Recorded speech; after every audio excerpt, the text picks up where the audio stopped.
Wala ba mo maigsoon kung unsay taktika sa mga piki nga mga magsasangyaw na nagdada sa pulong sa Dios apan wala suguwa sa atong Ginoo?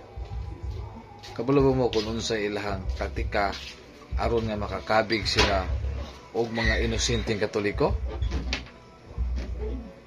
Mandaot sila maigsoon. Dauto nila ang Iglesia Katolika aron makakuha sila ng mga inosenteng mga miyembro. Kay kini mga tuhan na maigsoon dili magini sila makawali sa ilang mga doktrina. Kabulo mo ngano? Kay kung magwali ni sila sa ilang mga doktrina, mabisto sila. Matanggalan silang maskara. O ang pinakadabis nila maigsoon nga makakabig sila og mga inosenteng Katoliko, magsulti na sila bakak, mamakak na sila og dauto nila ang Iglesia Katolika. Amen.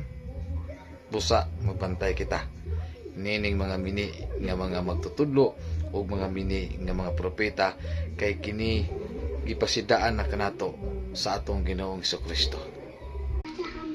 So atong dipinsahan mga kaigsunan ang atong pagtuo aron nga dili kita mailad sa mga nagkananlaing mga sekta nga gipantukod lamang og ordinaryo nga tao kay wala diha ang kaluwasan.